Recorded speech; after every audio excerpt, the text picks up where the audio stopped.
Bonjour à tous et bienvenue dans Gourmandise de Célia. J'espère que vous allez bien. Donc aujourd'hui, après une petite longue absence de 2 semaines à peu près, j'étais malade. Donc je reviens pour partager avec vous cette recette de bûche à la crème au citron. Donc c'est une tuerie. Je vous assure que c'est très très bon.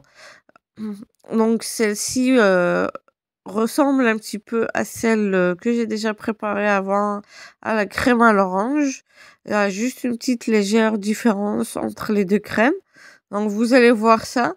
Je vais commencer par préparer la génoise que vous avez déjà l'habitude de voir dans mes, recettes précédentes. Donc c'est le biscuit que je prépare le plus souvent, le biscuit que je fais, heu pour quasiment tout. Que ça soit pour, les génois, pour, le biscuit roulé, la bûche ou le gâteau d'anniversaire. Donc c'est une recette très facile et surtout excellente, sur laquelle, je peux vous assurer qu'elle est vraiment, heu donc une recette, plus qu'excellente.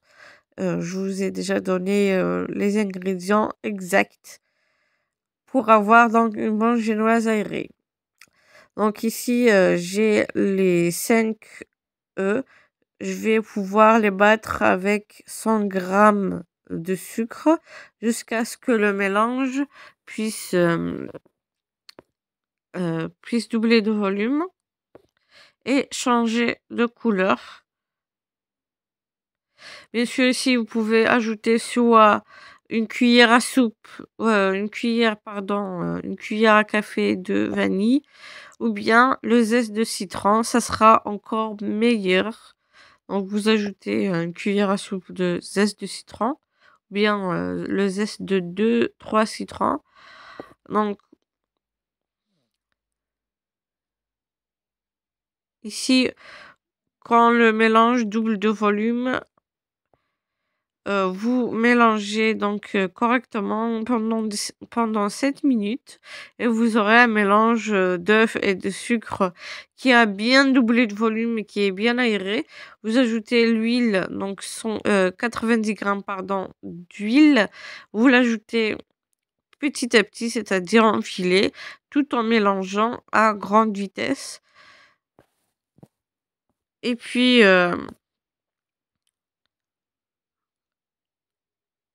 là, on aura besoin de 150 grammes de farine avec 10 grammes de levure boulangère, pardon, donc 10 grammes de levure chimique. Donc levure chimique et non pas levure boulangère. Donc ici, je retire le récipient du pétrin et pouvoir ajouter la farine, à la main ou, avec, une spatule. Donc là, j'ai préparé la plaque de cuisson. J'ai mis du papier cuisson pour ne pas que le biscuit, ne colle à la plaque de cuisson et ça va me faciliter la tâche pour démouler. Donc ici, je vais pouvoir tamiser d'abord la farine avec la levure. Je vais l'ajouter en 2 fois et pouvoir mélanger avec la maryse, délicatement de bas en haut ou de haut en bas, c'est comme vous voulez.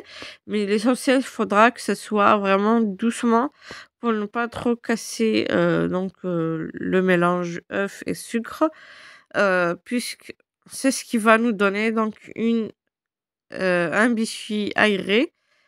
Ici, j'ai juste fait donc la vitesse pour ne pas trop vous tarder avec la vidéo. Donc vous mélangez vraiment délicatement. Donc le secret d'une bonne, génoise ou d'un bon biscuit, c'est ça, c'est de bien mélanger, les œufs avec le sucre, de bien les monter et ne pas trop les casser avec, la farine en l'ajoutant.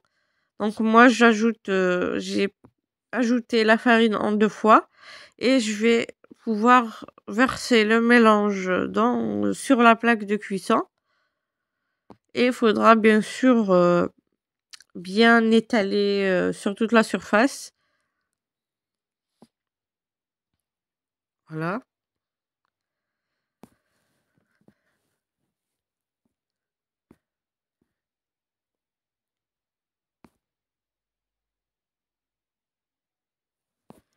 et là, on va enfourner à 160 degrés pendant 10 à 15 minutes, mais ça dépendra de votre four, faut juste surveiller. Donc allumez le four, en bas pour que ça puisse cuire, en dessous et puis vous allumez, pardon, donc le four au-dessus pour que ça puisse juste avoir la couleur dorée, légèrement dorée au-dessus. Donc ici, on va passer à l'étape suivante qui est de préparer la crème. On aura besoin d'un demi-litre de lait, un verre de jus de citron, donc heu, environ, 4 citrons, 4 à 5, ça dépendra de la grosseur et si elles sont juteuses. Donc on aura besoin de 2 œufs, 60 grammes de maïs, de fécule de maïs ou de maïzena et 70 grammes de sucre. Donc les œufs, il faudra les battre un petit peu légèrement avec la fourchette et puis mettre le tout sur dans une casserole. Bien sûr, il faudra ajouter donc, le zeste de citron et il faudra mélanger à froid pendant 5 minutes et mettre sur le feu. Donc ici, on aura besoin de mélanger heu, à froid, pardon, avant pour que la maïzena ne puisse pas descendre au fond de la casserole et faudra mettre, sur un feu très doux pour, faire cuire donc la maïzena et ne pas avoir donc après, le goût de la maïzena. Si vous mettez le feu à fond, vous aurez donc la maïzena qui sera pas cuite et vous aurez, son goût qui sera pas très bon et quand ça sera épaissi, bien sûr, il faudra l'épaissir juste légèrement et retirer sur du feu et ajouter une cuillère à soupe de beurre pendant qu'elle est encore chaude. Il faudra la laisser un petit peu, refroidir pour pouvoir la mettre sur, la génoise.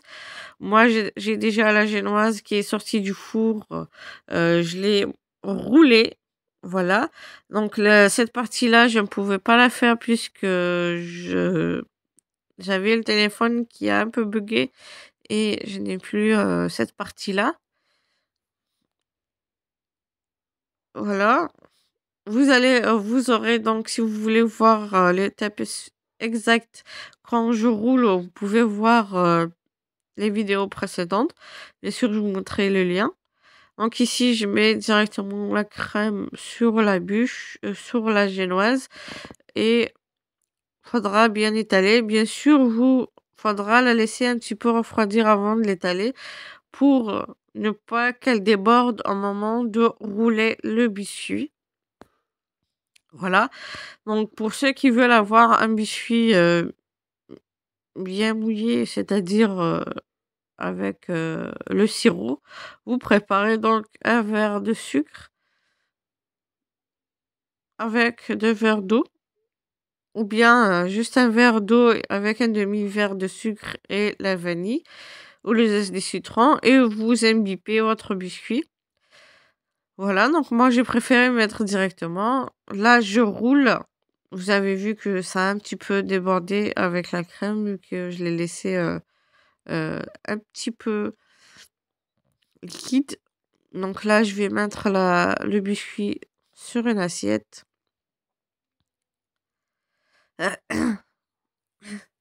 Et là, je vais mettre donc des rosaces. J'ai juste préparé donc du chantilly. Donc j'ai fait un verre de poudre de chantilly avec un demi-verre de lait bien froid ou bien un demi-verre d'eau bien froid. Je fais des rosaces.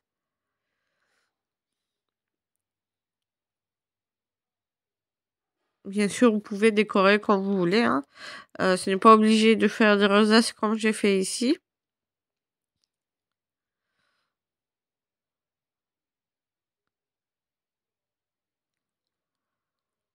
Donc pour le goût, je peux vous assurer que c'est très bon. Donc moi je l'ai fait, pour, les invités que j'avais. J'espère que la recette d'aujourd'hui vous aura plu. Surtout n'hésitez pas à me laisser vos avis sur les commentaires et si vous testez donc la recette, N'hésitez pas à m'envoyer vos retours. Donc là, je vous dis merci de m'avoir suivi et n'oubliez pas de vous abonner à la chaîne pour recevoir les notifications des prochaines vidéos. Sur ce, je vous dis encore une fois merci de m'avoir suivi. À la prochaine recette.